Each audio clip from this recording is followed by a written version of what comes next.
My guest for today's Voices of the Valley is none other, I like to call you Mr. Music Man, Oh, wow. Brian Clay, one of the smoothest musicians I've seen here in Knoxville. So thank you so much for joining me. I received that. and Please thank do, you. please do, because you know you're Thank you. gifted. You know you are. Yeah, Okay. and I try not to take credit for the gift. The gift is given to me. So yeah, I'm gifted, but it was given to me. So let's talk about your musical journey. So Yeah. for those that don't know you, you're a piano artist, but you also have a beautiful singing voice. If there's an event in town, Brian Clay is going to be at it. If trying, there's yeah. a jazz night, I'm doing it. you're yeah. doing it. Yeah, exactly. So how did this all start for you? Are you like a lot of kids whose parents forced them to play piano? Youngest of 4 boys, and we all took lessons and played this and baseball and football and that, but I stuck with the piano. It started when I was 5, and the story is that my brothers would take their piano lesson and play, and then I'd jump up on the piano and play their lesson without their music, and they were like, yeah, exactly. My brothers didn't appreciate it at all, but my parents said, okay, we got something here, let's get some lessons, classical training at the age of 6, and my good church parents said, take organ lessons too, so you'll always have a church job. That's right. Yeah, and so I can't remember a time when I haven't been creating music, playing or singing. I can't remember.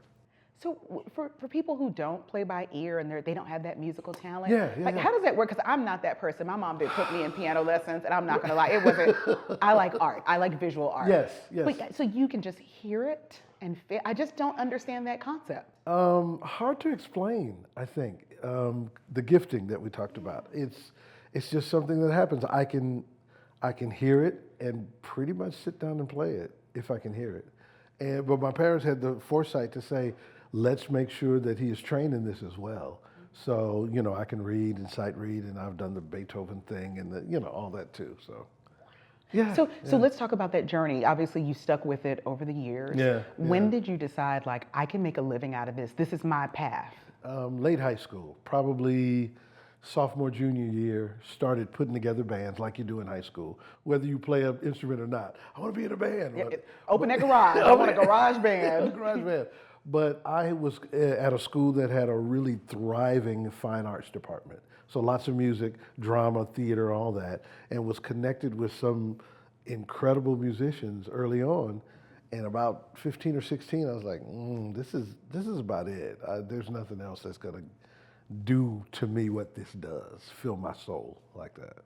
How did you decide jazz was it? Because there's so many genres of piano music you can go into. I would probably say that jazz, contemporary jazz, chose me. I listen to a lot. Today the kids put the earphones in, right? So what I used to do, I don't know about you, I used to lay on the floor and turn the speakers into my ears and put an album on and lay between the speakers. And my parents had Earth, Wind and Fire, Roberta Flack, Billy Joel, just the greats, Wes Montgomery, Miles Davis. So I listened to everything, but the thing that really captured my attention was contemporary jazz. It was artists like, in these days, artists like Boney James, Kirk Whalum, George Duke, that's what caught my attention, and I said, I want to sound like that. So there it is, yeah. Yeah. What has been your most favorite event to play or event that you've done Oh my gosh. that kind of speaks to you?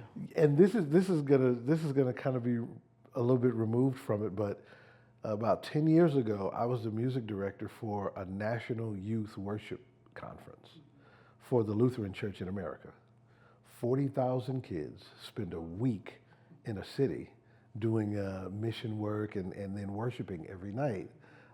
In New Orleans, in the Superdome, I was the music director of a 15-piece band leading worship for 40,000 high school kids for a week. It was like the most amazing experience. Just everything about it was incredible. It was just incredible, yeah. Wow. Let's talk about the music scene in Knoxville. Yeah, okay. Because you're on that. Like you are. Yeah. I guess I do a lot around here. I love the music scene in Knoxville. It's genuine, it's intimate. The scene is like family for musicians, and even those attendees who come and hear you, you get to know them because it's not a huge city, but you start knowing the people who enjoy what you do which makes you want to do it even better and more. So I love the scene here. I love it. One of the events that you put on is at the Knoxville Museum of Art, Yes. for many years. Talk about how did that even come to fruition? Did you approach them or did they say, hey, we have an idea? Because they're always trying to get more people into the Yes. museum. Yes, there are different tales and legend and lore about how it happened, but they came to me knowing that I have experience in doing series, creating and curating entertainment for series, and after COVID shut everything down, they said we want to reimagine this music event that we have at the museum. And my name came up in a board of director meeting. So somebody called me and I was like, heck yeah. Yeah, I'll do instant, that. instant. Instant, I'll do that. And it is probably the coolest venue in Knoxville to do music in a museum. It allows for the creativity of visual art and music to come together, which is amazing. And I just love it. Soundscapes at the KMA, yeah. Do you have a favorite artist that you've collaborated with? I've collaborated with a lot. I don't want to make anybody upset with you if you say one name Right, over the exactly. other. I thought about it after I asked. Well, I grew up in Atlanta. Okay. So I cut my musical teeth in a scene that featured the best in the business, like in every genre. So I have collaborated with any number of artists. Oh my gosh, the list is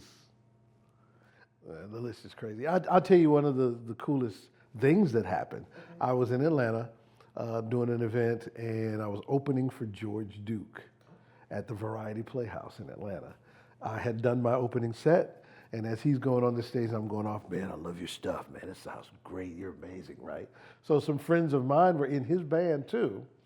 After the show, he's in the lobby signing autographs, and I'm fanboying. And he's like, oh, that's Brian Clay. He opened for me. He said, Brian, come here. And he said, sit down right here and sign your CDs next to me. I'm sitting signing CDs next to George Duke. Do I remember how to spell my name? Exactly.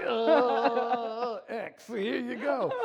But that was one of the most amazing experiences. I didn't collaborate with him, but that close to literally the legend that George Duke is, and him recognizing my talent. It was amazing.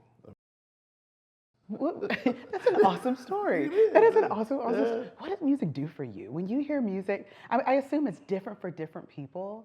What does it do for you? There is a soundtrack for everything that happens all the time in my life. There's one going right now. Music is life for me. I always hear music. Like I told you, as comfortable as I am walking around, I am comfortable playing because I can't remember when I wasn't playing. So it is that thing for me that fills my soul. The only thing better than creating the music is getting it out so that other people can hear it and enjoy it as much as I do. Hopefully. Yeah. You obviously have had opportunities to do music outside of Knoxville. Yes. Talk about just maybe one of the biggest honors you've received where it made you say, I've arrived. I like to say, I've arrived. I've arrived. Well, one of the honors I received is here in Knoxville. I'll tell you about that. But I, years ago, received the award as the best gospel instrumental artist for the Gospel Music Awards that are hosted in Atlanta every year. So I got that award, and this was 15 years ago, maybe 20 years ago. I don't know. I'm an old guy. So. No, you're not. That's the first arrival. But it's that whole thing where they call your name and you go up on the stage and you have to think about stuff and thank people, and it's like, oh wow, this is pretty cool. So that's one. The thing that tugs at my heart the most is the Martin Luther King Commemorative Commission of Knoxville awarded me with the Arts Award a few years back. And that meant the world to me. Why was it so special? Because I think the award was based on not just the music that I was creating, but how the music affected the community that I lived in. And how the arts community here kind of recognized what I was doing and how it affected them in a positive way. So that meant a lot. I can't imagine from going, this is an event you've played. I've heard you play it multiple Yes, times. yes. To, okay, let me get up off this bench and Right. go up and. Where I'm most comfortable. Right. And then I got to go, Well, but I do radio, so I talk a lot. So I'm not afraid You're of good. talking. I can talk. But yeah, it's those moments in your life where you are recognized, and not just by some organization somewhere, but the folks that you really try to create for. When they recognize what you do, it means the most. It means the most. You ever thought about leaving Knoxville? I know you kind of do like how some people are bi-coastal. You're kind of on the southern version of that. Exactly. Exactly. Because you're in Atlanta. Yeah, I'm in Atlanta quite a bit. That's Atlanta's home. 3 children live there. 7 grandchildren live there. So going back to Atlanta is always great. But Knoxville is really home. It's been my home for the last 15 years. I've probably created the best music I've ever created here in Knoxville. The last 2 CDs I recorded were here in my home studio. So yeah, Knoxville has this tug on me. It's holding on tight. That's good. We're okay with that. We're okay with that. Yeah. What is the hardest part about having a career in music and being an entrepreneur? What's been your biggest struggle? Wow. That's a good question. Because it can't be easy. It's not like you just pick up and go, I'm gonna be a musician, and it's just so successful. It's not like that. No, it's not. It's probably, I guess the hardest part about it is probably there isn't the roadmap that a lot of other professions kind of have built in, where there are certain things that you probably need to do. As far as music, entertainment, there are so many entry points and so many exit points and so many ways that the creativity can manifest itself. I remember when COVID hit, I was a traveling and performing artist who couldn't travel and perform anymore because of COVID. So I had to reinvent. I had to get technical. I had to figure out cameras and lighting and sound and start doing concerts in my living room and post them online. The energy that you get from an audience wasn't there, so I had to kind of relearn a thing. There's just so many variables. It makes it difficult in that way, but I like navigating those things and trying to figure those out. What did the COVID pandemic teach you? I don't even know. I don't even. Because it was a time. I know what you mean. We all graduated, got a diploma. It's like, what is this stuff? What is this? Never take for granted those simple things. Simply the ability to be in space with other people. To take for granted health and wholeness. Sometimes we walk around and I'm good. I can eat whatever I want and I can do this and that kind of health crisis and that kind of thing where the health crisis doesn't just say, okay, in 2 or 3 days you'll be fine, you'll go back, but we all got to settle in for a year, and so having said all that, I don't know what it taught me. That's the most honest answer, though. I don't know. I get it. I get it. No. What do you see for the future of music here in Knoxville? Like, do you see young people trying to take on the next generation of musicians? I do. What I notice here in Knoxville, and as I get older, I see it more, unfortunately, is that the music industry is segmented in a lot of ways by generation. So I'm creating music that a certain generation enjoys, but there are other folks creating music that maybe my generation doesn't enjoy as much, but theirs does. I see a lot of young artists in town really doing kind of the things I was doing, creating space to perform, creating opportunities to be on social media, to become known and that kind of thing. It's vibrant around here. It is vibrant around here. Do you need to start rapping to kind of like, I need we to bridging do the gap? something. What we I doing? need to do some hip hop stuff. I got to do something. You know what? My 25-year-old son, who produces music. Oh, does he? Yeah. He makes me mad because he kind of does it in a hobbyish way, kind of a hobby. but he's incredible at it, which makes me mad. So he doesn't want to do it full time? No, he's in real estate. He's in real estate. Because he learned from the pandemic. I got to do this and do that. But he was like, 2 days ago, he sent me a text with a MP3 file on it. And this is the latest thing I was working on. And I'm like, oh my gosh. But he wants to collaborate with me a lot. He says, hey, Dad, I want you to play this on this, or I want you to do this. So I'm like, okay, I guess I'm still cool a little bit. Yeah, you're relevant. I'm relevant. What was it like when you realized he had the gift? Because I think there's something about being a parent and seeing parts of you in your child that nobody prepares you for that, the mind-blowing moment. Exactly. Where you're here and they do like this and you're happy, and then they start doing this and you're like, Yes. what?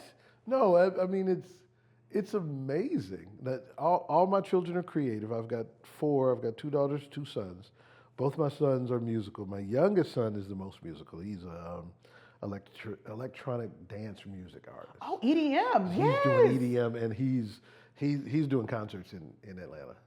Really? And he's 20. I love EDM. Don't tell everybody. I grew up in Miami. It's the beat. I'll send you some stuff. Yeah, he's crazy. And I'll be talking to him. Hey man, what you been doing? I've been collaborating with this guy in Russia, and I've been doing this and this. Yeah, exactly. I'll send it to you. It's on SoundCloud. Bloop bloop. I'm like, bruh. Are you serious? So my 2, all of my kids are creative, but youngest son, musical. The next son, real estate, but musical. My youngest daughter is business-minded, but creative. And then my oldest daughter, she sang a lot when she was younger. And now she's moved on. She's playing football. Oh, wait. You threw me a curve. I'll send you some B-roll. So that's what she likes to do? Full contact, full pads, women's football. That's amazing, though. Killing it too. That's amazing. I said you said yeah. Okay. Yeah. You actually kind of stopped me. I was like, I had a next question, and you kind of paused my mind for a little bit. I was going to send you're gonna be like, oh, okay, yes, yeah. What is your favorite song that you've written? That I've written? I've got 2. The first song, quick story. Go for it.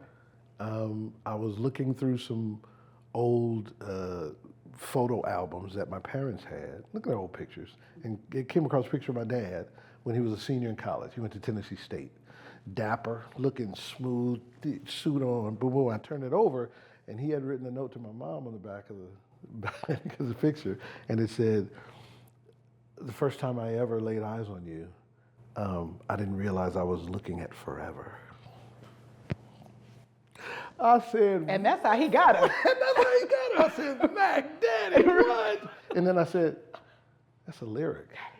So I wrote a song called Love Is True about my parents.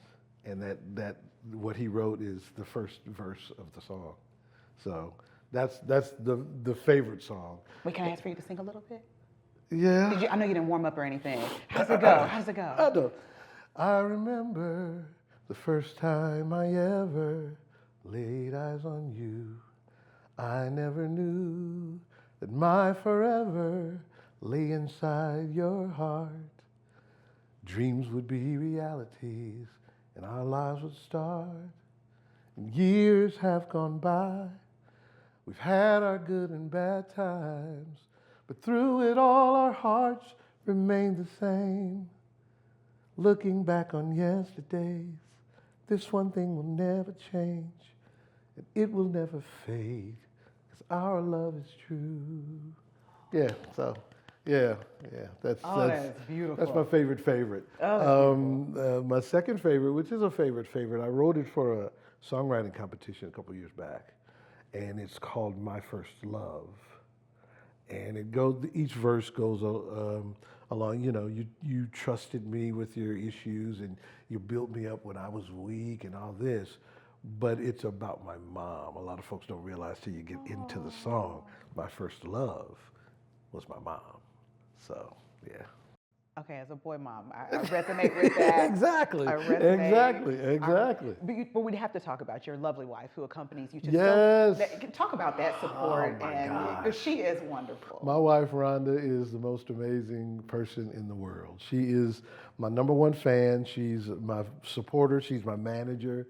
When I don't have the gumption to go and tell people, she'll go and say, Yeah, what you mean 200? It's 2,000. exactly. Sign it. She yanked me back when I'm going down the wrong path or doing crazy stuff, but she is, it sounds cliche, but it's true. She is my soul mate. And we met at a music conference that I was. Oh, of course you did. Of course. And her background at that time was audio and video production. So she was directing the thing, and I was late for a rehearsal, and she was giving me the what for. Oh. Oh, you think you late? You 45 minutes late. And I'm looking at her like, You're cute. You're like, keep fussing at me. Yeah. So she's mad, and I'm like, I got an opportunity. I got a sound check. I got to play and sing a little bit, so I'm going to be all right. Played, sang. So where you going for dinner? Yeah. And here we are. 14. We've been married 14 years now. Yeah. What's it? Okay, so some men struggle with ways to show emotion.